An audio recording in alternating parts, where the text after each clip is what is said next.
Assalamualaikum everyone. Hope so all of are you doing great. Myself Arush Shehbaz and I am the presenter today. आज जो basically हमारा topic है it's about psychological first aid.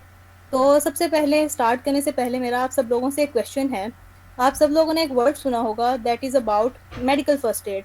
तो आप लोगों ने कभी ये कुछ वर्ड सुना है that is related to psychological first aid, और इस वर्ड को सुन के आपके दिमाग में क्या आता है? कोई भी थॉट्स आते हैं, क्या आप सोचते हैं इस बारे में? तो काइंडली जो आपके व्यूज़ हैं इस वर्ड को सोचते ही आपके दिमाग में पहली चीज़ क्या आती है उसको शेयर कीजिए कमेंट बॉक्स में.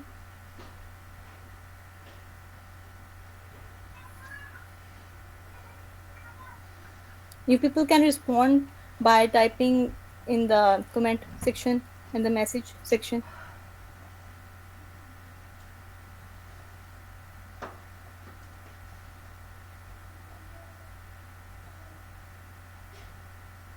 Anything comes to anyone mind? ये वर्ड सुन के what is psychological first add क्या हो सकती है? क्या आपके दिमाग में पहला थॉट आता है इस वर्ड को सुनते ही? Nice Sana, to guide someone, that's good. Anyone else?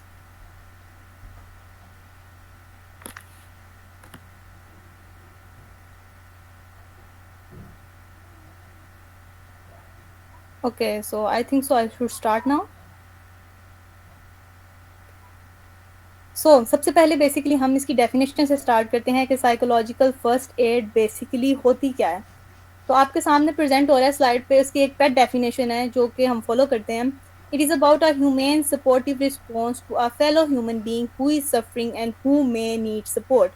Basically psychological first aid एक ऐसा सपोर्टिव रिस्पॉन्स है जो आप अपने साथ जुड़े हुए किसी भी इंसान को दे सकते हैं जो कि किसी भी ऐसी सिचुएशन से सफ़र कर रहा है जो उसके लिए मे बी हार्मफुल हो या उसको डिस्ट्रेस देती हो. तो उसमें आपने क्या करना है, अपने फेलो बीइंग को हेल्प आउट करना है और उसको सफरिंग से बाहर निकालना है और उसको साइकोलॉजिकली सपोर्ट करना है. तो ये बेसिकली एक डेफिनेशन है हमारे पास साइकोलॉजिकल फर्स्ट एड की. अब इसमें कुछ थीम्स होते हैं जिनको हम फॉलो करते हैं कभी भी किसी पर्सन को साइकोलॉजिकल फर्स्ट एड देते हुए. उसमें सबसे पहला हमारे पास थीम है practical care and support that does not intrude. अब बेसिकली एक प्रैक्टिकल टाइप ऑफ केयर है जो हमने किसी भी पर्सन को प्रोवाइड करनी है और एक ऐसी सपोर्ट है जो कि प्रैक्टिकली इन्वॉल्व हो. ना सिर्फ ये नहीं हो कि हम लोग सिर्फ बात से उसको गाइड कर रहे हैं और सिर्फ हम उस बातों से मोटिवेट कर रहे हैं, बट कुछ प्रैक्टिकलिटी भी होनी चाहिए इस बात के अंदर. सेकंड थीम है असेसिंग नीड्स एंड कंसर्न. आपकी जो सेकंड थीम हम फॉलो करते हैं किसी भी पर्सन को पीएफए देते हुए, वो होता है कि आपने उस पर्सन की जो नीड्स हैं या उसके जो कंसर्न्स हैं उसको मद्देनज़र रखना है, उसको कभी भी इग्नोर नहीं करना आपने किसी को भी पीएफए प्रोवाइड करते हुए. Then the third theme is helping people to assess basic needs. अब क्या उनकी बेसिक नीड्स को असेस करने में आसानी प्रोवाइड करनी है, लाइक मेडिकल सपोर्ट. अब पीएफए और जो हमारे पास मेडिकल फर्स्ट एड है दोनों मिलके काम करती हैं. कभी भी आप सिर्फ मेडिकल फर्स्ट एड प्रोवाइड कर देंगे और उसको साइकोलॉजिकल फर्स्ट एड प्रोवाइड नहीं करेंगे तो it will not helpful for them. The next theme is about confronting people and helping them to feel calm. आपने लोगों से बातचीत करनी है, उनकी बेसिक नीड को जज करना है, उनकी बेसिक नीड में उनको हेल्प आउट करना है और उन्हें फिर हमने काम डाउन करना है उस चीज़ के ऊपर. Then helping people to connect to information services and social support. फिर हमने बेसिकली क्या करना है, हमने लोगों को हेल्प आउट करना है कि वो किस तरह से उनको इन्फॉर्मेशन मिले किसी भी सोशल सर्विस की और वो किस तरह से उससे फ़ायदा उठा सकते हैं. Then protecting people from further harm.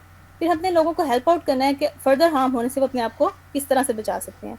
Okay, question आया है, can you give example of practical care. Practical care में मकसद ये है बेसिकली कि जब भी आप किसी पर्सन को साइकोलॉजिकल फर्स्ट एड प्रोवाइड करेंगे तो उसके साथ आपके कुछ प्रैक्टिकल चीज़ें भी होंगी जो आप उसके साथ बैठ के परफॉर्म करेंगे, उसको काम डाउन करने के लिए कुछ टेक्निक्स इस्तेमाल करेंगे. सिर्फ ये नहीं हो कि आप उससे बातचीत कर रहे हैं और आपने बातचीत से उसे काम डाउन कर दिया लेकिन जो उसका बेसिक कंसर्न है वो इग्नोर हो गया वहाँ पे. मे बी आप उसको साइकोलॉजिकली फर्स्ट एड प्रोवाइड कर रहे हैं बट जो उसकी प्रैक्टिकल नीड है या उसकी जो एक बेसिक नीड है वही पूरी नहीं हो रही. मे बी वो पर्सन उस सिचुएशन में उस टाइम पे मेडिकली हार्म हुआ और आप उसको बातों से कह रहे हैं कोई बात नहीं है, तुम्हें हार्ट अटैक आ रहा है, तुम मरते नहीं हो. ये फ़ायदा चीज़ नहीं देगी उसे. आपने उसकी मेडिकल नीड को भी पूरा करना है, then you can go for the psychological first aid. तो in that term it's basically practical care.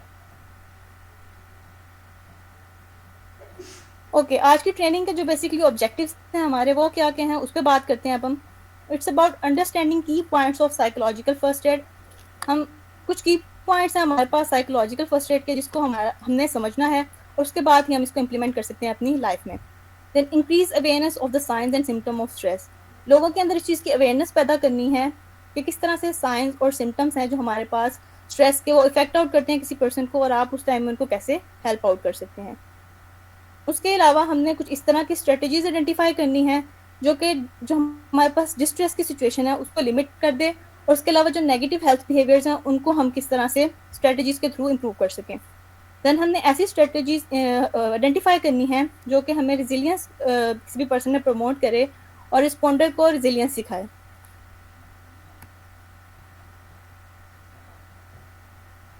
Okay, अब एक और क्यूरी जो आती है बेसिकली जब भी हम पीएफए की बात करते हैं कि किन लोगों के लिए साइकोलॉजिकल फर्स्ट एड हो सकते हैं या किन लोगों को हम साइकोलॉजिकल फर्स्ट एड दे सकते हैं।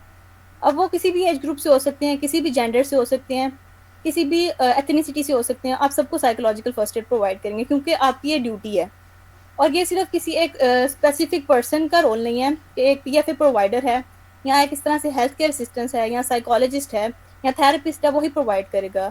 कोई भी पर्सन इसको इजीली इम्प्लीमेंट करके किसी भी नेक्स्ट पर्सन की हेल्प कर सकता है। तो आप किसी भी बच्चे को भी प्रोवाइड कर सकते हैं पीएफए, किसी भी एडोलेसेंस को भी प्रोवाइड कर सकते हैं पीएफए, पेरेंट्स और केयर टेकर्स को भी प्रोवाइड कर सकते हैं, फैमिलीज को भी प्रोवाइड कर सकते हैं और एडल्ट्स को भी प्रोवाइड कर सकते हैं। अब इसमें क्या है, ये सब वो लोग हैं मे भी किसी सर्टन सिचुएशन में ये लोग कुछ ऐसी सिचुएशन फेस कर रहे हो कि इनको पीएफए की नीड है। Next please. अब बेसिकली जो हम चीज़ों पे गौर करते हैं जब भी किसी को पीएफए प्रोवाइड करना होता है, हमें जो प्रैक्टिकलिटी की बात आ रही है, सबसे पहले हमने देखना उस पर्सन की सेफ्टी। अब हमारे मुल्क में हमारे इर्द गिर्द कभी भी कोई ऐसी सिचुएशन क्रिएट हो सकती है जिसमें किसी भी पर्सन की सेफ्टी हार्म हो रही है, लाइक उसको सेफ्टी नहीं मिल रही है, सर्टन जगह पे वो सेफ ही नहीं है। तो अब वहाँ पे मैं ये तो नहीं करूँगी कि उस पर्सन को वर्बली बोल के बोल दूँ कुछ नहीं होता, इट्स ओके, या इस तरह से मैं उसको मोटिवेट कर रही हूँ। बट अदर एंड पे मुझे क्या करना है, मुझे प्रैक्टिकलिटी में देखना है कि क्या सच में वो जगह उस पर्सन के लिए सेफ है भी या नहीं। लाइक हमारे जैसे अब अगर हम बात करें, आते हैं सैलाब, आते हैं, चीज़ें होती हैं, लोग साइकोलॉजिकल डिस्ट्रेस में आते हैं, बट क्या हम उस पर्सन को उस टाइम पे, उसका घर नहीं है, उसके इर्द गिर्द जगह नहीं है, वो सेफ ही नहीं है उस जोन में, तो हम उसको अगर इस तरह से बात करेंगे कि कुछ नहीं होता, ईजी हो जाओ, काम डाउन हो जाओ, तो क्या आपको लगता है कि वो सेफ महसूस करेगा और वो साइकोलॉजिकल डिस्ट्रेस से बाहर निकल आएगा? क्या है आप लोगों के थॉट्स इस चीज़ के बारे में?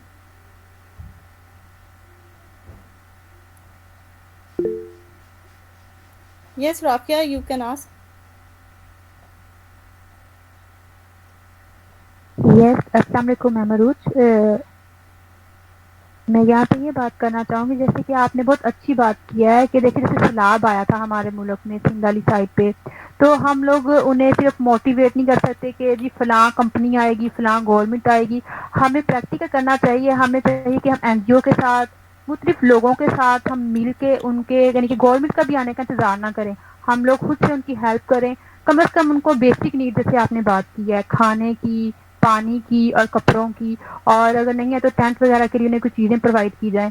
लेकिन ऐसा होता नहीं है, हम लोग जस्ट मोटिवेट कर रहे होते हैं कि आप सही हो जाएंगे, आपको कुछ नहीं होगा, या लास्ट में हम ये कह देते हैं जी कि चलो जी डेथ हो गई है तो मौत तो बरहक है। ये भी चीज़ गलत है। यस एग्जैक्टली, इसी चीज़ की बात हो रही है कि हमने प्रैक्टिकलिटी पे आना उस चीज़ की। हम उस पर्सन को सिर्फ अगर कह देते हैं कि कुछ नहीं होता, सिचुएशन बेटर हो जाएगी, जबकि हमें नज़र भी आ रहा है कि वहाँ पे वो सेफ ही नहीं है, उसके पास रहने के लिए घर नहीं है, उसकी बेसिक नीड्स नहीं पूरी हो रही, तो कैसे वो पर्सन काम डाउन होगा? कभी भी नहीं होगा। उसके लिए सबसे पहले आपने उसको एक सेफ्टी जोन प्रोवाइड करना है। जैसे कि मिस फातिमा अहसन ने सवाल किया यहाँ पे हमसे कि आपको एग्जाम्पल दे सकती हैं गाजा में जो सिचुएशन क्रिएट हो रही है, जिस तरह से वहाँ पे लोग अभी सफ़र कर रहे हैं, तो सबसे पहला कंसर्न क्या है कि उनके लिए सेफ्टी प्रोवाइड की जाए। जब तक वो लोग सेफ ही नहीं होंगे तो क्या हम उन्हें साइकोलॉजिकली हेल्प आउट कर सकेंगे? उनके वहाँ पे बॉम्ब ब्लास्ट हो रहे हैं, उनके घर तबाह हो चुके हैं, उनके लिए खाने के लिए चीज़ें नहीं हैं, तो उनको क्या psychological first add help out करेगी? नहीं। तो ये बेसिकली हर पर्सन की ड्यूटी है कि वो जितना भी उसके एंड पे हो सकता है, जैसे हमारे साथ सिंध में सिचुएशन आई, सैलाब आया, लोग सफ़र हुए उससे, तो क्या था कि हर पर्सन ने अपने एंड पे कोशिश की। आपने इंतज़ार नहीं करना दैट गवर्नमेंट आएगी तो वही आके हेल्प आउट करेगी, फलाना बंदा आएगा तो वो हेल्प आउट करेगा, नहीं। जिससे जितना हो सकता है वो उस पर्सन की सेफ्टी, बेसिक नीड्स को पहले सॉल्व करे, और उसके बाद साथ बैठे हुए पर्सन को मोटिवेट करे, चलो अब एक सिचुएशन हो गई है, now we have to go through this phase, हम इस तरह से गुजरेंगे इससे, तो तब तक अपने आप को काम डाउन, क्योंकि अगर तुम काम डाउन नहीं होगे तो इस सिचुएशन को तुम अच्छे तरीके से फेस नहीं कर पाओगे। तो इसी तरह पहले उनकी सेफ्टी ज़रूरी है। जो गाज़ा में लोग हैं, जैसे कि टेंट्स और कैंप्स लगाए जा रहे हैं, वहाँ पे फूड प्रोवाइड करने की कोशिश की जा रही है, लाइक उनकी पहले बेसिक नीड्स पे गौर किया जा रहा है, उसके बाद ही हम उन्हें साइकोलॉजिकली स्ट्रॉन्ग बना सकते हैं। देन साइंस ऑफ डिस्ट्रेस को आपने जज करना है कि उस पर्सन में जो साइंस ऑफ डिस्ट्रेस है वो किस वजह से हैं। मे बी उसकी जो साइंस ऑफ डिस्ट्रेस है वो सिर्फ सेफ्टी की वजह से हो, वो जो परेशानी हो रही है उसे, वो सिर्फ इसलिए परेशानी हो रही है कि वो सेफ नहीं महसूस कर रहा, या फिर उसकी बेसिक नीड्स पूरी नहीं हो पा रही, तो वो इस वजह से उसके अंदर डिस्ट्रेस आ रहा है। तो आपने इन सब चीज़ों को बड़ा सोचते हुए समझते हुए, ये देखने में ईजी भी है, कोई भी पर्सन प्रोवाइड कर सकता है, लेकिन जब भी आपने किसी पर्सन को प्रोवाइड करनी है पीएफए, तो आपने इन सब कंपोनेंट्स का बहुत ज़्यादा ख्याल रखना है। ओके, अब जो पीएफए प्रोवाइडर है उसके अंदर ये खसूसियात मौजूद होना बहुत ज़रूरी है। लाइक उसे सेंसिटिव होना चाहिए। अगर एक सिचुएशन है तो उसकी सेंसिटिविटी का उसको मालूम होना चाहिए, वो सेंसिटिविटी जज करने वाला होना चाहिए। एक सिचुएशन है तो वो इतनी सेंसिटिव है कि मुझे किसी भी पर्सन है जो मेरे पास मौजूद है, जो किसी सिचुएशन से गुजर रहा है, तो मुझे उसको क्या करना है, उसको हेल्प आउट करना है और उसको सेंसिटिविटी से सुनना है, उसको गौर से सुनना है। जब मैं उसे गौर से नहीं सुनूंगा, मैं सेंसिटिव होकर उसके नीड को ही नहीं समझूंगा, तो मैं कैसे उसको हेल्प आउट कर सकता हूँ? मैं कभी भी हेल्प आउट नहीं कर सकता। Then you have to be active listener, उसकी बातें गौर से सुने। ये नहीं हो कि आप उस पर्सन की बात सुन रहे हैं, कि नॉर्मल लाइफ में भी हमारे अप्लाई हो सकते हैं। क्यों? क्योंकि जब हमें कोई पर्सन अपनी सिचुएशन बता रहा होता है, यूजली हम उसको एक्टिव लिसन ही नहीं कर रहे होते। वो हमें अपनी सिचुएशन एक्सप्लेन करता जा रहा है कि मुझे ये मसला है, मेरे साथ ये प्रॉब्लम है, लेकिन हम क्या कर रहे हैं, मल्टीपल कामों में मसरूफ हैं। उससे क्या हो रहा है कि जो उसकी बात है हमें अच्छे से समझ ही नहीं आएगी। जब उसकी बात हम अच्छे से सुनेंगे नहीं, समझेंगे नहीं, तो उसको हम अच्छे तरीके से हेल्प आउट भी नहीं कर पाएंगे। देन वैलिडेट, जो उसकी फीलिंग्स हैं उसको वैलिडेट करें, उसको वैल्यू दें कि हाँ, जो तुम्हारी फीलिंग्स हैं, कंसर्न्स हैं, वो ट्रू कंसर्न्स हैं। You are saying it rightly, तुम बिल्कुल ठीक कह रहे हो, तुम्हारी बात, तुम्हारे कंसर्न्स को पहले मुझे फॉलो अप करना है, फिल आउट करना है। Then I will give you some certain kind of tips and all that.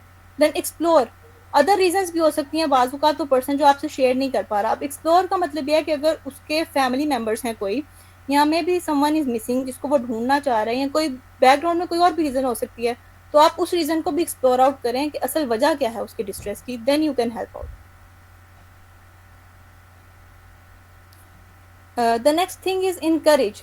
आपकी पर्सनालिटी ऐसी होनी चाहिए कि आप उस पर्सन को फिर इनकरेज कर सकें। अब एक सिचुएशन क्रिएट हो गई है, यूजली डिजास्टर मैनेजमेंट जब हम करते हैं या डिजास्टर एक आ गया, उसके बाद हमने लोगों को इनकरेज करना है कि अब एक चीज़ गुजर गई है, एक बुरा वाकया हो गया है, एक बुरा टाइम आप पे आया था, अब वो गुजर गया, तो अब आप इनकरेज करें उन लोगों को कि वो अब दोबारा से अपनी लाइफ में वापस आएँ और सर्टन चीज़ें हैं वो जो वो कर सकते हैं और उस पर वो काम करें। Then support. अब अगर हम अपने मुल्क में देखें तो जो सपोर्ट वाला फिनोमेना है ना, ये बहुत कम देखने में मिलेगा हम लोगों को। लोगों के घर ख़त्म हो गए हैं, चीज़ें तबाह हो गई हैं, सपोर्ट नहीं है वहाँ पे कोई। सपोर्ट सिस्टम ऐसा हो कि वो उनको दोबारा से कोई स्किल्स हो उनके पास कोई एक वर्क इन्वायरमेंट हो जहाँ पे वो काम कर सकें, ताकि वो दोबारा से अपनी नॉर्मल लाइफ में आ सकें। देन काम डाउन, फिर उनको दोबारा से काम, अब वो काम कैसे होंगे? हम बार बार बात कर रहे हैं पीएफए प्रोवाइड करने की, यस इट्स हेल्पफुल, बट आपने हर चीज़ को बड़े क्लोजली एनालिसिस करना है कि that how you can help them. Encourage करें, उनको सपोर्ट प्रोवाइड करें, देन दे विल बी काम। And the last one is, I can't see basically, service, may be service. फिर आपने अपनी बेसिकली सर्विस प्रोवाइड करनी है कि आपने एक इनकरेज किया एक पर्सन को एक सिचुएशन के लिए, देन आपने उसको सपोर्ट भी प्रोवाइड की। किसी भी तरह की फाइनेंशियल सपोर्ट हो सकती है, किसी भी तरह की सपोर्ट आपने प्रोवाइड किया, आपने उसको गाइडेंस प्रोवाइड की, उसको काम डाउन भी किया, और देन आपने अपनी सर्विस प्रोवाइड उसको की, देन आपने पीएफए उसको किया, आपने उसको मेंटली स्ट्रॉन्ग किया उस चीज़ के ऊपर। आपके सामने एक psycho social consequences of disaster आ रहा है कि जब भी कोई डिजास्टर आता है तो क्या साइको सोशल कॉन्सिक्वेंसेज एक पर्सन फेस करता है। इम्पैक्ट ऑफ डिजास्टर है कि एक डिजास्टर आया तो उसका इम्पैक्ट कितना स्ट्रॉन्ग होता है। फियर और डिस्ट्रेस रिस्पॉन्सेज आपके बहुत ज़्यादा आते हैं, बिहेवियरल चेंजेस होते हैं, और एट लास्ट जो बहुत छोटा आपको नजर आया, बाज़ इन्हीं पीटीएसडी जो सिंड्रोम्स होते हैं हमारे पास, जो पोस्ट ट्रॉमेटिक स्ट्रेस डिसऑर्डर लोग डेवलप कर लेते हैं, कोई भी सिचुएशन के बावजूद भी लोग उस चीज़ से निकल नहीं पा रहे होते, तो at the minor and basically last पे क्या होता है, लोग वो साइकोट्रिक इलनेस भी मे भी डेवलप कर लें। तो ये सारी चीज़ें आपस में जुड़ी हुई हैं कि एक सोशल हमारे पास इशू आया, इट कैन मे बी कोई भी डिजास्टर हो सकता है, फ्लड हो सकता है, कोई और सिचुएशन हो सकती है, उसके नतीजे में किसी भी पर्सन में स्ट्रेस और फियर डेवलप हुआ, फिर उसके बिहेवियर में चेंजिंग होगी, और बिहेवियर में चेंजिंग होने के बाद वो साइकाइट्रिक इलनेस भी डेवलप कर सकता है। It can be so swear कि अगर किसी पर्सन को आपकी नीड है और आप उस टाइम पे उसको हेल्प आउट नहीं कर रहे, तो वो साइकाइट्रिक इलनेस में भी जा सकता है। देन पीएफए का बेसिकली ये मॉडल है, इसमें उन्होंने आपको वही सब कुछ पहले बताया कि प्रैक्टिकल केयर किस तरह से प्रोवाइड करनी है, लोगों को प्रोटेक्ट करना है, उनकी बेसिक नीड्स का ख्याल रखना है, उनके बेसिक कंसर्न्स को आपने देखना है, देन उनको दोबारा से लोगों के साथ कनेक्ट करना है, सोशल सर्विसेज के साथ कनेक्ट करना है जो उनको हेल्प आउट कर सकते हैं दोबारा से नॉर्मल लाइफ में आने के लिए। तो ये सारे वही कंपोनेंट्स हैं जिनको हम पहले डिस्कस कर चुके हैं। अब हम अगर टारगेटेड आउटकम्स देखें पीएफए की एक बिग पिक्चर के अंदर, तो सबसे पहला हमारा टारगेट होता है रिस्टोर सेफ्टी। किसी भी पर्सन जो हमारे पास है उसकी सबसे पहले हमने सेफ्टी को रिस्टोर करना है। वही बात कि हमने उसके सेफ्टी कंसर्न्स को पहले ठीक करना है, सेफ गार्ड प्रोवाइड करें उसको, उसकी बेसिक नीड्स को पूरा करें, देन उसको फैसिलिटेट फंक्शन, लाइक उसको दोबारा से एक फंक्शनिंग पर्सन बनाएं, उसको कंफर्ट करें और कनेक्ट करें लोगों के साथ। शायद वो सोशलाइजेशन छोड़ जाए तो उसको दोबारा से आपने कनेक्ट करना है लोगों के साथ। और एम्पावर एक्शन में आप काम क्या कर सकते हैं, उनको एजुकेशन प्रोवाइड कर सकते हैं और उनमें रेजिलियंस डेवलप कर सकते हैं। एक और क्वेश्चन है हमें दोबारा से, can you tell the difference between a normal therapy session and a PFA including different situation as well please. Okay, अब जो एक थेरेपी है ना, थेरेपी बेसिकली एक प्लान सिचुएशन के ऊपर होती है हमेशा।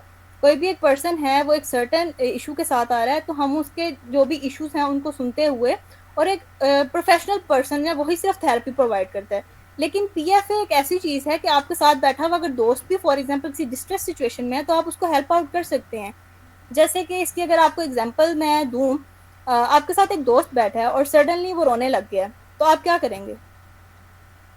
सडनली वो रो रहा है, आप उसको कैसे हेल्प आउट करेंगे? जिन्होंने क्वेश्चन पूछा मैं उनसे ही इसका आंसर चाहती हूँ कि वो दें। एक दोस्त है आपके साथ और वो बैठा है, उसके साथ सिचुएशन ऐसी आई है, वो सडनली रो रहा है, डिस्ट्रेस सिचुएशन है, आपको नहीं पता अब आपने क्या करना है। यहाँ यूजुअली एक आपका क्लास फेलो है, वो बहुत बातें करता है आपके साथ सारा दिन, लेकिन एक दिन ऐसा है कि वो बिल्कुल खामोश है। अब आपको क्यूरियोसिटी हो रही है कि इसको हुआ क्या, तो आप उसको कैसे हेल्प आउट करेंगे उस सिचुएशन में? अब आप उसको थेरेपी तो देने नहीं बैठेंगे कि आप उस पर थेरेप्यूटिक टेक्निक्स लगाएं कि ये वर्कशीट है, इसको फिलअप करना है तुमने, ये तुम्हारी ड्यूटी है, you have to do it.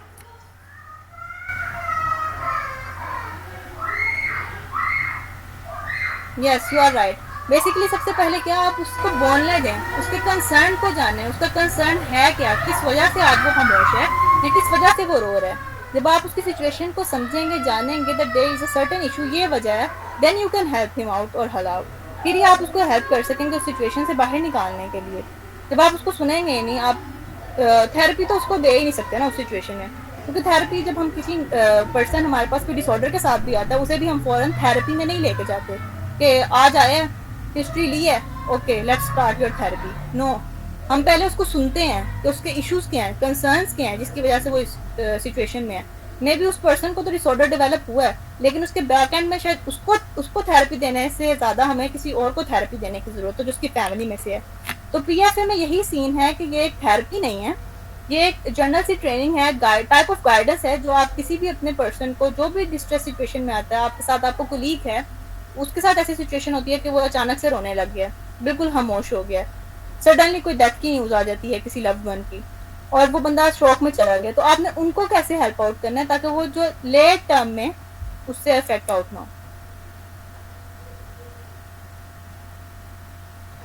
Okay, there is an activity, please zoom इन।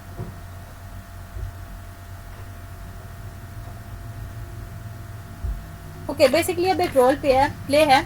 अब क्योंकि ये हमारे पास एक ऐसा हम ऑनलाइन पे हैं ऑब्वियसली, तो इसको हम प्रैक्टिकलिटी में तो उस तरह से नहीं कर पाएंगे, लेकिन मैं आप सबसे चाहूँगी कि आप इंडिविजुअली इसमें पार्टिसिपेट करें, और आपके क्या थॉट्स हैं सिचुएशन पे, क्या आप किस तरह से हैंडल करते हैं अगर ये situation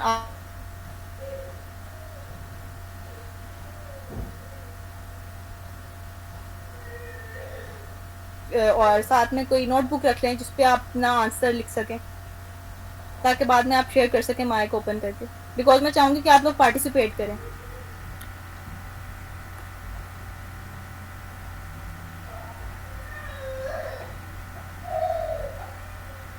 okay, first case study देखें, आप एक ऐसी सिचुएशन में एज अ वॉलंटियर काम कर रहे हैं, एक हॉटलाइन है जहाँ पे आपको एक कॉल रिसीव होती है एक टीनेजर गर्ल की, और वो बहुत डिस्ट्रेस होती है उस टाइम पे, और वो आपको बताती है कि वो इसलिए परेशान है कि उसको कहा गया है कि आप अपने टाउन से इवैक्यूएट हो जाएं, वो जगह खाली कर दें, क्योंकि वहाँ पे बहुत ज़्यादा वायलेंस हो रहा है, मे बी वहाँ पे दहशतगर्द आ गए हो या इस तरह की कोई सिचुएशन है, और वो बहुत ज़्यादा डर रही है और उसको समझ नहीं आ रही कि उसे क्या करना है। तो आप एक वॉलंटियर हैं, हॉटलाइन पे हैं आप, आपने उसको साइकोलॉजिकल फर्स्ट एड प्रोवाइड करनी है। ये सेम सिचुएशन उस तरह से है जैसे कोविड आया था और लोगों में सुसाइडल रेट बहुत ज़्यादा इंक्रीज हुआ था, और डिफरेंट यूनिवर्सिटीज़ ने और डिफरेंट अदारों ने अपनी हॉटलाइन क्रिएट की थी ताकि लोगों को वो हेल्प आउट कर सकें थ्रू द फ़ोन कॉल और उनको काम डाउन करें। तो अब अपने आप को उस सिचुएशन में रखें, आप ये समझ लें कोविड की सिचुएशन है या कुछ इस तरह का डिजास्टर आ गया, और एक पर्सन है वो बहुत डर रहा है कि मेरी डेथ हो जाएगी, मुझे पैनिक हो रहा है, मुझे एंग्जाइटी हो रही है, या मैं डिस्ट्रेस में हूँ, मुझे समझ नहीं आ रहा मुझे क्या करना है। तो आप उसको कैसे हेल्प आउट करेंगे? अपने आंसर नोट डाउन करें और देन शेयर करना स्टार्ट करें in the comment section.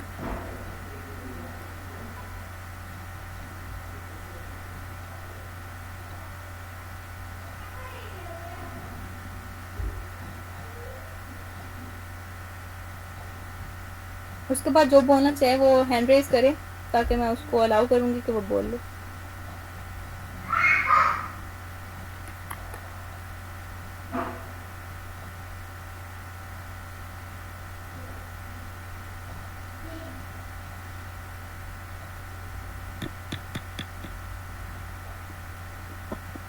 Rafia, आपने हाथ खड़ा किया, आप कुछ बोलना चाहती हैं?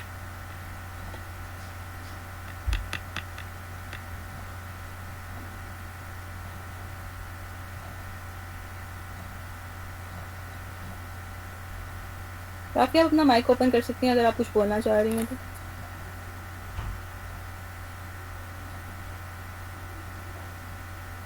यस, जैसे कि आपने बात की है कि कोरोना के टाइम पे लोगों को यही था कि हमारी डेथ हो जाएगी, हमारे साथ ये हो जाएगा, और लोगों ने कहते हैं घर से जाना बंद कर दिया था, यहाँ तक कि हमारा मिलना जुलना, हाँ, हमने अकेले रहना शुरू कर दिया था। जब इंसान अकेले भी रहता है वो भी स्ट्रेस में आता है।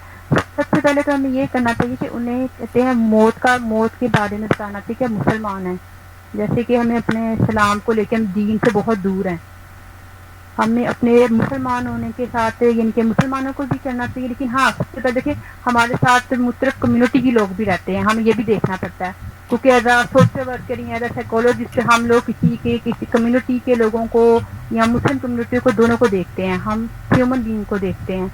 इस लिहाज से अगर मुसलमानों को देखा जाए तो दीन के बारे में देखा जाए तो मौत बरहक है। अगर दूसरी ह्यूमैनिटी के बारे में देखा जाए तो हमें मोटिवेट करना चाहिए, उन्हें सपोर्ट करना चाहिए कि देखें कि आपको अपनी केयर के बारे में बताया गया है कि आप ये केयर करें, आप सैनिटाइजर यूज़ करें, या कोई भी सिचुएशन है, ठीक है। लेकिन जैसे आपने सिचुएशन बताई है कि जैसे कोई कॉल करता है आपको, कोई भी कॉल कर सकता है, अननोन पर्सन भी कर सकता है कि मेरे साथ ये हो गया, मुझे ये मसला है, क्योंकि आजकल ऐसे रॉन्ग कॉल भी आते हैं। तो सबसे पहले तो हमें ये देखना चाहिए कि ये जो रॉन्ग कॉल है या कोई भी पर्सन है आपको हेल्प मांग रहा है, सबसे पहले ये देखिए कि पर्सन राइट है कि रॉन्ग है। ये ना कि हम उसकी हेल्प करने के लिए जाएं तो उल्टा हमें ही साइकोलॉजिकल या कोई फिजिकल प्रॉब्लम हो जाए, क्योंकि लोग आपसे ऐसे हेल्प मांगते हैं, कोई कहेगा कि हमें पैसों की ज़रूरत है, मेरे साथ ये हो गया, चोरी हो गई, डकैती हो गई। हम लोगों को हर हाल का एक पूरा ना कहते हैं मॉनिटरिंग करनी चाहिए। ये ना कि हम उल्टा किसी की मदद करने की बजाय हमें खुद के कहते हैं ना जान के लाले पड़ जाएं। जैसे कि देखिए रोड एक्सीडेंट होता है, हम लोग बेचारे लोग पुलिस की हम उन्हें बचाने के लिए जाते हैं, हेल्पलाइन पे कॉल करते हैं, कुछ भी नहीं होता, उल्टा पुलिस उसी बंदे को पकड़ के ले जाती है जिस बंदे ने बचाने की कोशिश की होती है। हमें हर हाल में सपोर्ट करना है, पर हमें सबसे पहले देखना है ये राइट पर्सन है या रॉन्ग पर्सन है। Thank you. अच्छा मिस राफिया, आपने बात की कि हम उन्हें बताएं कि इस्लाम में जब मौत आई है लिखी है, लेकिन अगर वो बंदा हमारे रिलीजन से नहीं है तो फिर क्या करेंगे हम, अगर वो मुसलमान नहीं है? मैम देखिए अगर वो मुसलमान नहीं है तो देखिए हमें ये करना चाहिए कि उसे स्पोर्ट्स मौत के बारे में देखिए, क्रिश्चियन है चाहे कोई हिंदू है, कोई भी है, मौत तो बरहक, वो भी अपनी मौत को तो मानते हैं, लेकिन हाँ मुसलमान की ये चीज़ है कि वो मौत को बरहक समझते हैं, डरते नहीं हैं। लेकिन देखिए जान तो सबको प्यारी होती है, लेकिन देखिए जो सेफ्टी सराउंड हमें चीज़ें बताई गई हैं मीडिया में, इतना ज़्यादा इन था, सैनिटाइजर यूज़ करें, डेटॉल यूज़ करें, और एक कहते हैं ना 10 से 15 इंच के अपने एक दूसरे से कहते हैं दूरी रखें, ये नहीं कि आप लोग साथ में बैठे हैं। तो बड़ी चीज़ें बताई गई थी उन्हें कि आप उस चीज़ों को कहते हैं, उस चीज़ों को प्रैक्टिकल करें। लोग प्रैक्टिकल नहीं करते थे, लोग फिर भी घूमने फिरने जा रहे हैं, बाहर फास्ट फूड खा रहे हैं। तो वो चीज़ें जब वो खुद ही नहीं प्रैक्टिकल करेंगे, फिर उनको कहते हैं ना, कहते हैं मौत का फोबिया आने का कोई फायदा नहीं है, आपको करने के तो प्रैक्टिकल करना पड़ता है। जैसे आपने कहा ना कि जब तक उस चीज़ का नहीं होगा ना, तो प्रैक्टिकल जब तक आप नहीं करेंगे, जिस आप मीडिया पे बात कर रहे हैं, जिस टॉपिक पे बात कर रहे हैं, मीडिया को आप देख रहे हैं और आप डरते जा रहे हैं, हाय मैं घर से निकलूंगा मुझे मौत आ जाएगी, हाय ये हो जाएगा। देखिए कोरोना आपको लोगों को घर बैठे हुए भी हुआ है। ऐसे ही है ना, सेफ्टी सराउंड का ये कि आपको प्रैक्टिकल भी करना है। आप लोगों को देखिए मीडिया ने बताया कि आपके साथ ये हो जाएगा, आप कहते हैं यानी कि अपना वॉश करें, बॉडी वॉश यानी कि करते रहें, अपने हैंड बार बार वॉश करते रहें, लेकिन क्या है लोगों ने प्रैक्टिकल तो किया नहीं। जब तक आप प्रैक्टिकल खुद भी यानी कि लोग खुद नहीं करेंगे तो वो चीज़ तो आपके पास आएगी ना। और एक बात और है, देखिए प्रॉब्लम सॉल्विंग के लिहाज से अगर सोशल वर्क की बात की जाए, तो हम लोग जो जिसको प्रॉब्लम होती है उसी के पास प्रॉब्लम का सलूशन भी होता है। आप देखिए ना, आप किसी को प्रॉब्लम किसी की हल कर सकते हैं ना मैं कर सकती हूँ। जिस बंदे की प्रॉब्लम है उसे पता है कि मुझे प्रॉब्लम कहाँ से हुई है। अगर एक बंदा है उसे कैंसर पेशेंट है या कोई खांसी हो रही है, जब तक वो मेडिसिन नहीं लेगा उसे पता है कि मुझे फलां चीज़ से एलर्जिक है, वो चीज़ को नहीं कहते हैं उससे अवॉइड करेगा तो वो प्रॉब्लम उसे बार बार होती रहेगी। तो उसे चाहिए ना प्रैक्टिकल करे। आप लोग उसकी हेल्प आउट कर सकते हो, उसको मेंटल सपोर्ट कर सकते हो, लेकिन जब तक वो बंदा खुद ही नहीं करना चाहता, वो खुद ही अपने कहते हैं जान प्यारी है, लेकिन जान की क्या कहते हैं, आग सामने है तो हम आग में कूदना खुद चाह रहे हैं तो कोई हमें डर लग रहा है, तो वो नहीं होता। आपको करनी पड़ती है, आपको प्रैक्टिकल खुद भी दोनों तरफ करना पड़ता है। Yes you are right. Okay, Fatna ने भी केस 1 के लिए बोला है कि उनको काम डाउन करें through your words and low your tone. उसके अलावा अगर उनके हाथ कांप रहे हैं, शिवरिंग है, तो आप उनके हाथ को पकड़ सकती हैं और देन ऑफर देम वाटर और sure them that you help them get out. Yes that's good. लेकिन सर्टेन सिचुएशन में हम उनके हाथ भी नहीं पकड़ सकते, बिकॉज कुछ टाइम इस तरह होता है लोग आपका फिजिकल टच अप्रोप्रिएट नहीं समझते। दैट्स गुड, बाकी आपने अच्छा जवाब दिया है। Then the second case study is your friend calls you in a distress for advice because their children is very upset about seeing news about a war, television और social media. आपका कोई दोस्त है, वो आपको कॉल कर रहा है कि मेरे बच्चे बहुत डरे हुए हैं, उन्होंने सर्टेन न्यूज़ देखी है। सेम उस तरह से सिचुएशन है सोशल मीडिया पे। जैसे अभी गाजा की वॉर को ले लेते हैं हम लोग फॉर एग्जाम्पल, वो बच्चे परेशान हो गए हैं, वो देख रहे हैं वहाँ पे बच्चों की डेथ हो रही है और इस तरह से कुछ मसले मसाइल हो रहे हैं, तो वो काफ़ी डर गए हैं इस चीज़ को लेकर, उनके अंदर फियर डेवलप हो गया। तो उसको कैसे आप हेल्प आउट कर सकती हैं?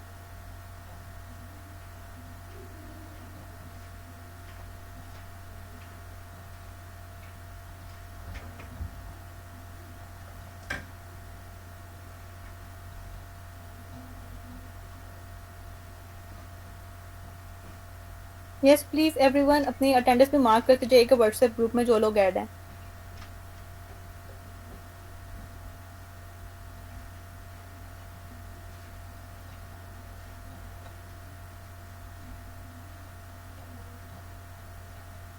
मेक इट इंटरेस्टिंग, ये बहुत इंटरेस्टिंग टॉपिक है, आप लोग इसको थोड़ा सा इंटरेस्टिंग बनाएं, it will help you so much. आपको भी अपनी ज़िंदगी में बहुत हेल्प आउट करेगा।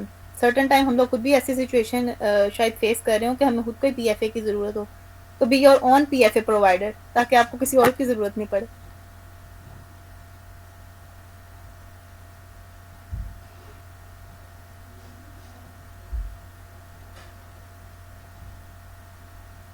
Yes miss Rafia, you can speak.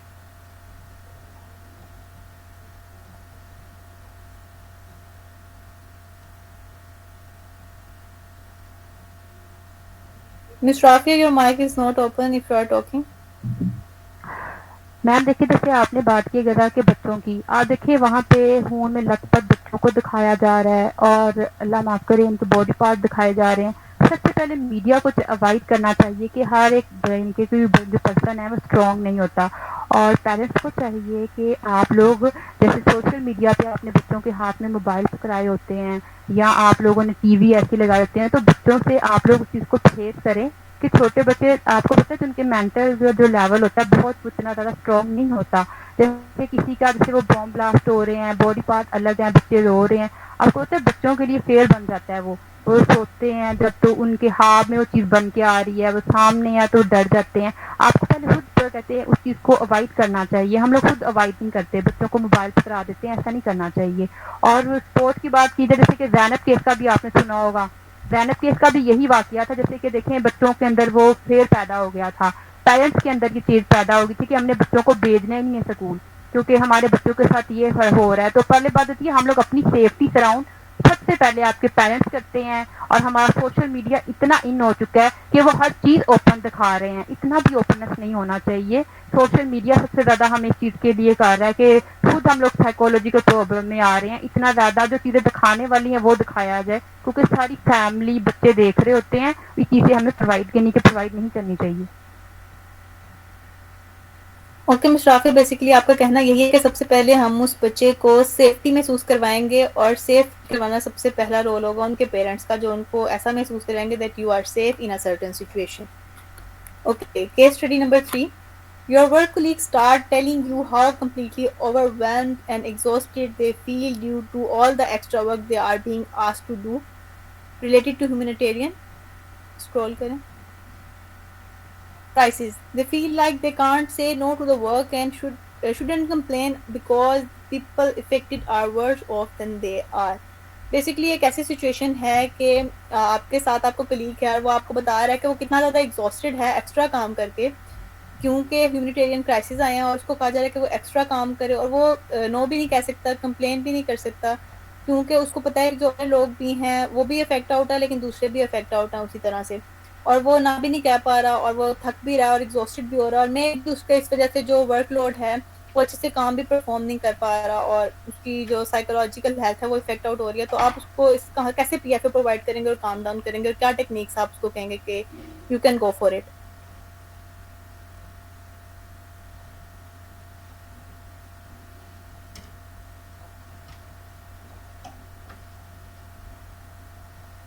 Yes Mehreen Ali, आपने बहुत अच्छे से सेकंड केस को एक्सप्लेन किया, thank you so much.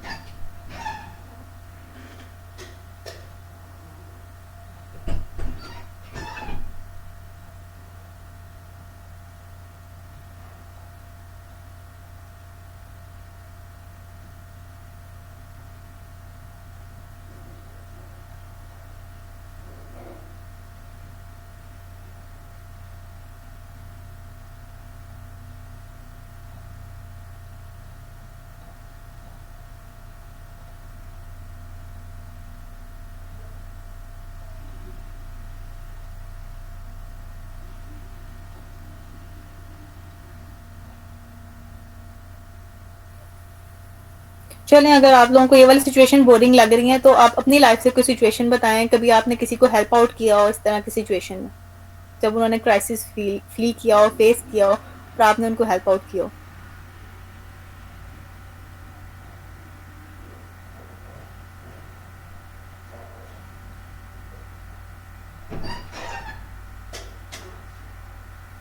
Yes miss मशीन, यू आर राइट।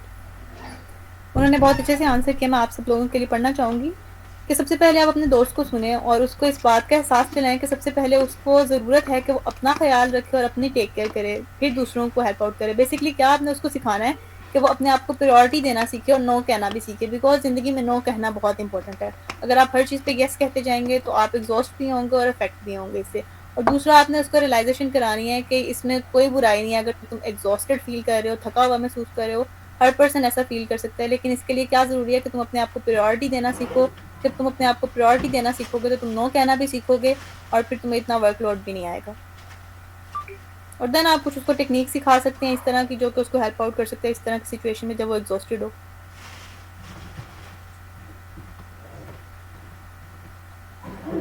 अब कोई शेयर करना चाहता है कोई ऐसी सिचुएशन जिसमें उसने किसी को हेल्प आउट किया हो?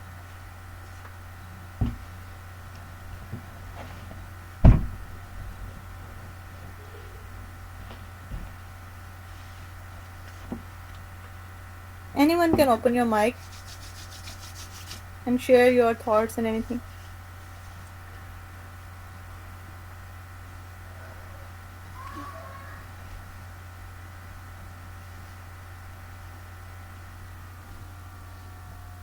आप जितना ज़्यादा पार्टिसिपेट करेंगे उतना ज़्यादा आप लोग इस चीज़ से सीखेंगे कि आपने कैसे हेल्प आउट करना है, क्योंकि अभी एक बात पहले हुई थी दैट आपके पास अगर कोई सिचुएशन है ना, आप अगर कोई डिफिकल्टी फेस कर रहे हो, तो आप उसका हल भी सबसे बेहतरीन खुद ही कर सकते हो।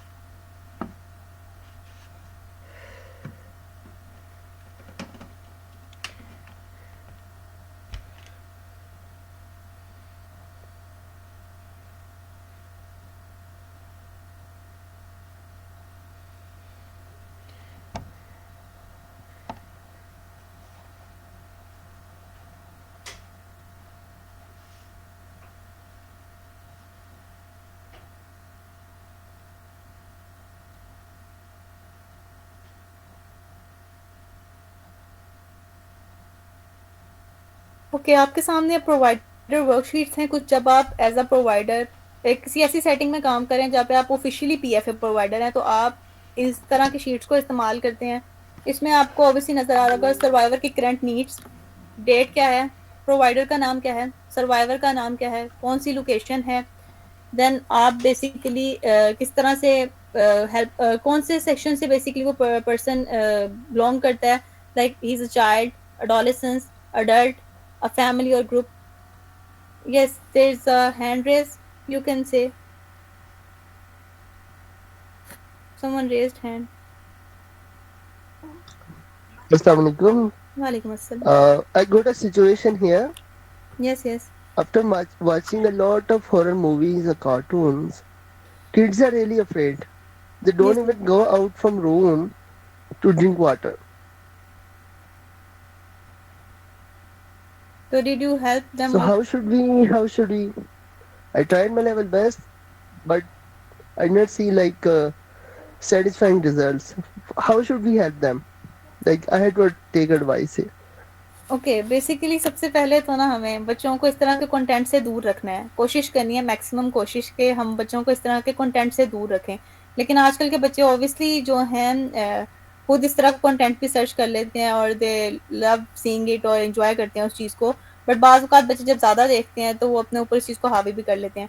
अब मसले की बात असल में कहाँ है, लास्ट टाइम भी हमने जब अंडरस्टैंडिंग इमोशंस के ऊपर बात की थी, हमारा प्रीवियस एक वर्कशॉप गई थी, उसमें हमने यही बात की थी कि कोई भी इमोशन, कोई भी फियर बाय जेनेटिकली नहीं आता आपके अंदर, जेनेटिक्स में नहीं है हमारे किसी भी फियर को बेसिकली महसूस करना। एक जो बच्चा होता है उसका जो माइंड है वो ब्लैंक होता है, उसको जो फियर इंट्रोड्यूस करवाते हैं ना वो हम लोग खुद इंट्रोड्यूस करवाते हैं। दैट ये जो क्रिएचर आ रहा है इस पिक्चर में, इस इमेज में, इट्स हॉरर, या फिर उसके साथ कुछ इस तरह की आवाज़ें जुड़ी होती हैं, कुछ इस तरह का कंटेंट जुड़ा होता है जो कि उस बच्चे में फिर इंड्यूस करवा देता है। तो हमने उस बच्चे के अंदर से वो फियर को निकालना है। आप उसको एक्सपोज़र होने दें, जब उसका एक्सपोज़र होगा, अब आपने ख़त्म कैसे करना है उसमें से, वो बच्चा अकेले जाते हुए डर रहा है, आप उसके साथ जाएँ 2 से 3 बार, उसका हाथ पकड़ें, उसे कहें लेट्स कम, आओ चलते हैं और देखते हैं कहाँ पे है, कौन-सा भूत है, मैं भी तुम्हारे साथ चलता हूँ, कोई मसला नहीं है।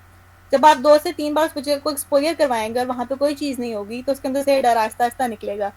इस तरह की एक सिचुएशन थी, मेरी एक ट्रेनर थी, उन्होंने बताया था कि उनका बेटा था और वो काफ़ी एज में बड़ा था, लेकिन उसको बहुत डर लगता था क्योंकि उनका जो घर था एक ऐसी जगह पे था जहाँ पे काफ़ी ज़्यादा दरख्त थे और उसको बड़ा मसला होता था उस चीज़ से और वो डरता था।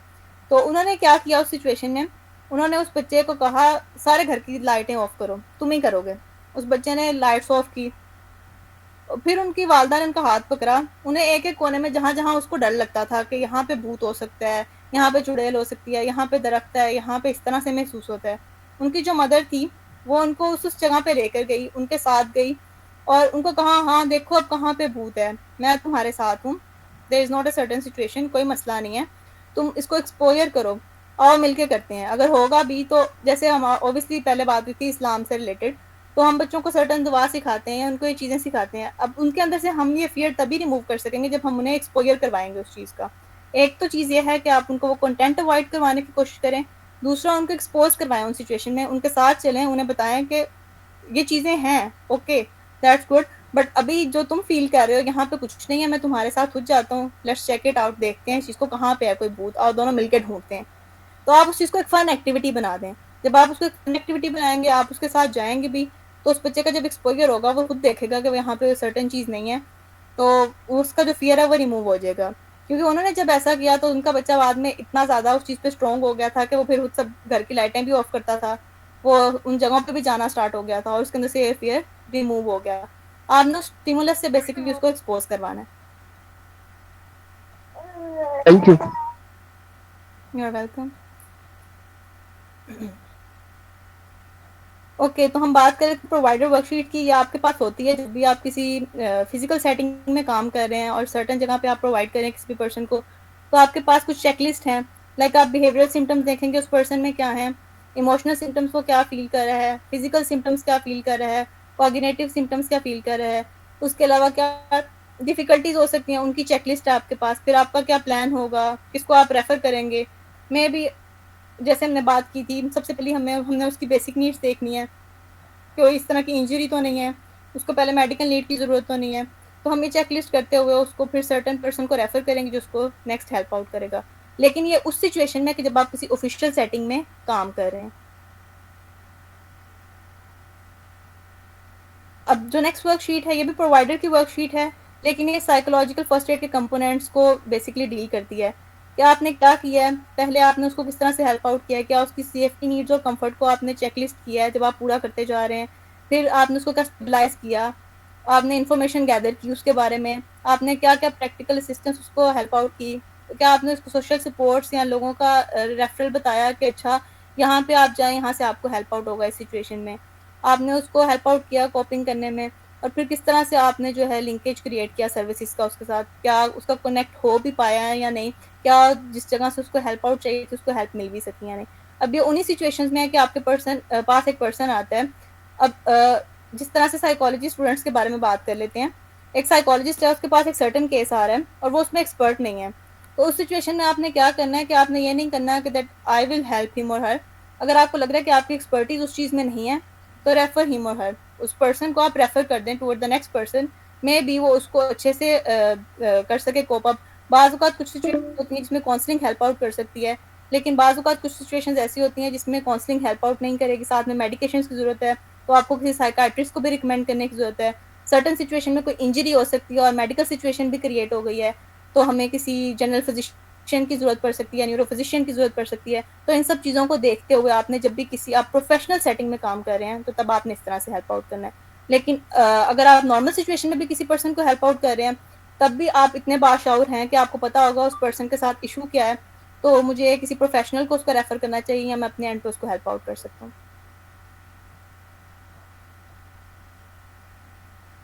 ओके, अब ओपन पैनल है, लास्ट 15 मिनट्स हैं। अगर कोई भी क्वेश्चन है, कोई पर्सन कुछ भी चीज़ शेयर करना चाहता है, तो आप अपने माइक्स ओपन कर सकते हैं और वन बाय वन क्वेश्चन कर सकते हैं।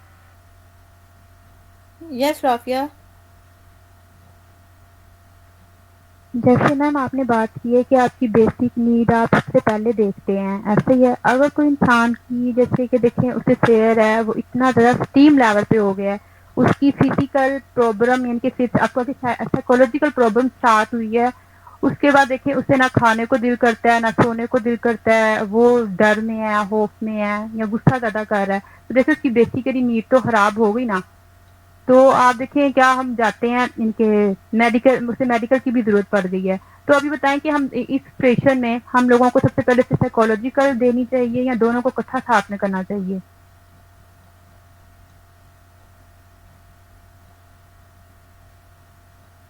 राफिया, आपकी आवाज़ मुझे इतनी क्लियर नहीं है कि आप दोबारा पूछ सकते हैं?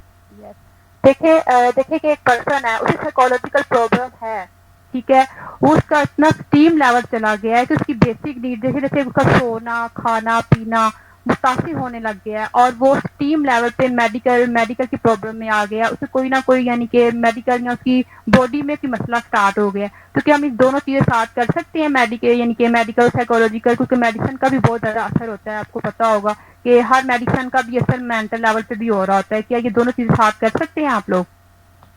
यस मिस राफिया, हमने जब स्टार्टिंग में बात किया हमारी ट्रेनिंग में, तो उसमें यही था कि आपने कंसर्न्स देखने हैं कि उसको इमीडिएट नीड क्या है उसकी। लाइक मे बी अगर वो फिजिकली ही फिट नहीं है, पहले उसको कोई इंजरी है, कोई मसला मसाइल आ गया, तो पहले हम उसका जो इमीडिएट कंसर्न है ना वो पूरा करेंगे। अगर वो फिजिकल इंजरी में ज़्यादा अफेक्ट आउट हुआ है, तो हम उसको पहले फिजिकल इंजरी को हेल्प आउट करेंगे, किसी को रेफर करेंगे। जब वो वहाँ से काम डाउन होगा, रिलैक्स हो जाएगा, देन हम उसको साइकोलॉजिकल फर्स्ट एड प्रोवाइड करेंगे। Yes Rafia, you again raised your hand. मैं ये बात करना चाहूँगी, देखिए जैसे कि चाइल्ड अब्यूज़ को लेके मैं बात करूँगी। देखिए जैसे चाइल्ड अब्यूज़ हो रहा था या कोई हम रेप पर्सन होती है लेडी, तो हम उसके साथ कैसे हैंडल करेंगे? देखिए वो जो सिचुएशन उसके साथ गुज़र जाती है, अगर चाइल्ड को देखा जाए तो लाइफ टाइम तक ही उसका वो डर नहीं खत्म होता। इसी तरह अगर वुमेन का किया जाए, कोई रेप केस हो, तो वो शादी की यानी कि अगर शादी भी उसकी कर दी जाए तो वो अपनी लाइफ में खुश नहीं रहती। इस सिचुएशन में हमें क्या करना चाहिए? यस मिस राफी, आपने बहुत अच्छा क्वेश्चन पूछा है। इस तरह की सिचुएशन में बेसिकली क्या है, जो पर्सन उस चीज़ से गुजरता है ना, असल में उसको प्रॉब्लम नहीं होती, वो तो एक चीज़ का विक्टिम है ही है, लेकिन हम उसको विक्टिमाइज खुद करते हैं। अब क्या है, वो पर्सन मे भी उस चीज़ को भूल भी रहा हो, उससे बाहर निकल भी रहा हो, लेकिन क्या उसको लोग नहीं भूलने देंगे वो चीज़। अगर एक खातून है, एसिड केस है, रेप केस है, कोई भी इस तरह की सिचुएशन है, मे बी वो उस चीज़ को भूल गया हो या वो इस चीज़ से निकल भी रहा हो और वो अपने आप को किसी तरह डेवलप करा हो, लेकिन लोग उसको बार बार याद करवाएंगे, यार ये वही है ना, इसके साथ ये हुआ था। शादी भी हो जाएगी तब भी इस तरह होगा, यार ये ऐसे ही है ना, इसके साथ ऐसे ही हुआ था ना। लाइक हम लोगों को उनकी गलतियां भूलने नहीं देते या उनकी कमजोरियां भूलने नहीं देते। वो पर्सन में भी उस चीज निकल भी रहा हो, लेकिन हम उसको निकलने नहीं देंगे। तो बेसिकली इसके लिए पूरी सोसाइटी का मिलकर काम करना जरूरी है, और ये एक डिफिकल्ट टास्क है। हर पर्सन अगर अपने एंड पे इसकी कोशिश करेगा कि अगर एक पर्सन हमारे सामने है, अगर उसके साथ सर्टेन सिचुएशन हुई है और वो एक ट्रॉमा से गुजर रहा है, तो हम उसको हेल्प आउट करें, ना कि उसको हम उस चीज़ में मजीद स्टिग्मेटाइज करें, मजीद उसको टॉर्चर दें। तो इसके लिए यही बेस्ट हो सकता है कि हर पर्सन अपने एंड पे कोशिश करे, उनको हेल्प आउट करे। Yes you can say. Ma'am देखिए जैसे कि कोई कैंसर पेशेंट है, कोई ऐसा मीन की कोई पर्सन है जो लामर्द कहते हैं, मरीज यानी किसी की बीमारी लग गई है, तो हमारे जो डॉक्टर हजरात हैं उससे कहते हैं कि आप बस आपके दिन बहुत कम रह गए हैं, तो आप ज़ाया ना करें, यानी कि पैसा ज़ाया ना करें, घर चले जाएं। और हमारे मोस्टली जो डॉक्टर हजरात हैं ये हरकत करते हैं। हम उनकी कहते हैं ना, उन्हें ये नहीं कहते कि आप कहते हैं बच जाएंगे या अल्लाह ताला ये, हमें क्या सिचुएशन में हमारे डॉक्टर को कहना चाहिए मरीज को कि आप बचने वाले नहीं हैं, आपको कैंसर हो गया, ये तो मौत तक ही लेके जाएगा, क्या ऐसा कहना चाहिए? बताएं ज़रा, क्योंकि हमारे डॉक्टर हजरात को भी चीज़ बतानी चाहिए कि ऐसा नहीं करना चाहिए, और मोस्टली वो ऐसा ही करते हैं। ये बात आप बिल्कुल ठीक कह रही हैं। बेसिकली कोई भी कैंसर होता है तो यूजुअली जो डॉक्टर हैं वो मेडिकल टर्म में आते हुए डायरेक्टली बोल देते हैं। अब इसीलिए वहाँ पे जो है ना रोल प्ले होता है हमारे पास, वहाँ पे भी हमारे पास हेल्थ साइकोलॉजिस्ट होते हैं किसी भी हॉस्पिटल में। अभी हमारे पाकिस्तान में तो इतनी डेवलपमेंट नहीं हुई इस चीज़ पे, लेकिन जैसे आउट ऑफ कंट्रीज हैं, फॉरेन कंट्रीज है, वहाँ पे ये चीज़ है कि हेल्थ साइकोलॉजिस्ट होते हैं जो कि मोटिवेट करते हैं उस पर्सन को दैट यू कैन सर्वाइव, और तुम इस चीज़ से निकल सकते हो। और अगर अदर एंड पे देखा जाए, जैसे हम पीएफए की आज बात करें कि हर पर्सन को ये आनी चाहिए स्किल, तो उसमें अगर देखा जाए तो ये ट्रेनिंग बहुत ज़रूरी है। हमारे मुल्क में शौर और ट्रेनिंग और एजुकेशन की अभी भी कमी है। हालांकि एक पढ़ा लिखा डॉक्टर है तो उसकी ये ट्रेनिंग होना लाजमी है कि उसने जब भी किसी के साथ प्रोफेशनली बात करनी है तो उसने कुछ सर्टन टर्म्स हैं, कुछ लैंग्वेजेस हैं, कुछ इस तरह के वर्ड है जिसको बात करते हुए उसे इस चीज़ का ख्याल रखना है। तो ऑब्वियसली इसकी ट्रेनिंग की ज़रूरत है हमारे जो भी डॉक्टर हजरात हैं उनको, कि वो किस तरह से एड्रेस करें किसी भी सर्टन सिचुएशन को। ओके, क्वेश्चन आया हमारे पास कि जैसे आजकल के लव अफेयर हैं, लोगों को मेंटली स्ट्रेस देते हैं और उनको इस तरह की सिचुएशन होती है कि वो उससे बाहर नहीं निकल पाते, या फिर जो पेरेंट्स हैं वो कुछ इस तरह की शादियां कर देते हैं जिनसे बच्चे सेटिस्फाइड नहीं होते और फिर सिचुएशन वर्स्ट होती जाती है। तो उस पर हम कैसे हेल्प आउट कर सकते हैं? इस पर भी फिर आगे बात वहाँ पे ख़त्म होती है कि एजुकेशन और ट्रेनिंग की ज़रूरत है। क्यों? क्योंकि हमें सर्टन सिचुएशन में एजुकेट करने की ज़रूरत है और ट्रेन करने की ज़रूरत है पेरेंट्स को भी और हर पर्सन को इस चीज़ पे। और अगर लव अफेयर की बात की जाए तो इसमें हमारे साथ यूजुअली क्या होता है कि अगर हम एक जगह से इफेक्ट आउट हो रहे हैं, एक सर्टन जगह से हमें अगर वो जो हम एक्सपेक्टेशंस हैं हमारी लव है, चाहे वो पेरेंट्स से है या चाहे किसी और पर्सन से हम लव एक्सपेक्ट कर रहे हैं, बट वो हमें वो नहीं मिल पा रहा, तो हम वो किसी अदर पर्सन में सर्च आउट करेंगे। और उसमें यूजुअल सिचुएशन में ये होता है कि हम किसी गलत पर्सन को रीच आउट कर लेते हैं, और उसी गलत पर्सन को रीच आउट करने की सिचुएशन में फिर हम उसमें मेंटली अफेक्ट भी होंगे, स्ट्रेस भी आएगा, क्योंकि एक्सपेक्टेशन जुड़ी हैं अदर एंड से भी, आपके एंड से भी। तो इसमें आपको जो है ज़रूरी है कि अच्छे से आप इस चीज़ को समझें, और कि अगर आपको एक जगह से प्यार नहीं मिल रहा तो उस चक्कर में आप किसी गलत पर्सन के हत्थे नहीं चढ़ें और इस तरह की कोई भी स्ट्रेटजी इस्तेमाल ना करें जो आपको नुकसान दे।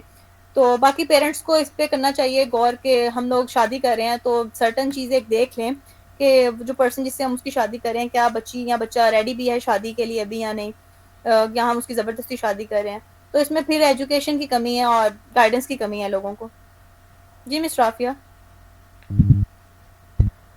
मैम यहाँ पे मैं सवाल करना चाहूँगी कुछ ऐसे पर्सन होते हैं जिनकी एज हो जाती है, उनकी शादी नहीं हो रही होती, उनको जॉब नहीं मिल रही होती, वो आगे मेंटल स्ट्रेस में इतने ज़्यादा होते हैं, और फैमिली के लोग, फ्रेंड उसे उसे कहते हैं साइकोलॉजिकल वो प्रॉब्लम में है, उल्टा उसे कहते सपोर्ट करने की बजाय उसे ताने देना, टाउन करना, और सोसाइटी तुम्हारी शादी नहीं हुई, तुम्हारा क्या होगा, तुम्हारे पास जॉब भी नहीं है, ये नहीं है। तो ऐसी सिचुएशन में क्या करना चाहिए कि एक बंदा आगे स्ट्रेस में है, वो इतना स्ट्रॉन्ग पर्सन बन के काम कर रहा है, फिर भी लोग उसे जीने नहीं देते, उसकी हालत में क्या करना चाहिए उस पर्सन को? देखें, ये पहले जैसी सिचुएशन ही है कि अगर एक पर्सन पहले ही एक चीज़ से सफ़र कर रहा है तो हम उसको मज़ीद उस चीज़ में लेकर जा रहे हैं। तो इसके लिए as a person, as a individual आपकी तरबियत डिपेंड करती है कि कैसी हुई है, किसी पर्सन की तरबियत कैसी है, उसकी अपब्रिंगिंग कैसी है। तो इसके लिए ज़रूरी है कि हर पर्सन अपने एंड पे फिर से वही बात है कि इस चीज़ को समझे, इस चीज़ की सेंसिटिविटी को समझे कि अगर हम एक पर्सन है वो ऑलरेडी इतनी ज़्यादा वर्स्ट सिचुएशंस में है, तो उसको हम मज़ीद उस पे ज़िच नहीं करें उन चीज़ों के ऊपर जो उसको इफेक्ट आउट करती हैं। और दूसरा, उस पर्सन के लिए मेरी राय यही है कि उसको अपने आप को इतना रेज़िलिएंट और स्ट्रॉन्ग हो जाना चाहिए इतनी एज गुज़ारने के बाद कि वो इतना स्ट्रॉन्ग हो जाए, इतना रेज़िलिएंट हो जाए उन चीज़ों पे, और वो अपने अंदर इतनी मज़बूती पैदा कर ले, अपने किरदार की इतनी मज़बूती पैदा कर ले कि उसको लोगों की सिचुएशन इफेक्ट आउट ना करें या लोगों की बातें उसे अफेक्ट नहीं करें। Thank you ma'am. Okay everyone, I think so आज का सेशन ऑलमोस्ट 5 मिनट्स बाद कंप्लीट हो जाएगा, जो टाइमिंग है हमारी। अगर मज़ीद किसी का कोई क्वेश्चन है तो आप लोग कर सकते हैं, otherwise I will close the meeting. और सब लोग जो भी यहाँ पे आज अटेंड थे, जिन लोगों ने भी किया इस चीज़ को अटेंड हमारी वर्कशॉप को, काइंडली वो अपने रिव्यूज़ अगर यहाँ पे शेयर करना चाहते हैं तो अभी कमेंट बॉक्स में भी शेयर कर दें। अदरवाइज़ आप लोग अगर हमारे व्हाट्सएप ग्रुप में हैं तो वहाँ पे काइंडली अपने रिव्यूज़ और क्या आपको ये बेनिफिशियल था आपके लिए और हेल्प आउट हुआ किसी चीज़ में, आपको कुछ न्यू सीखने को मिला, तो वो भी शेयर कीजिएगा।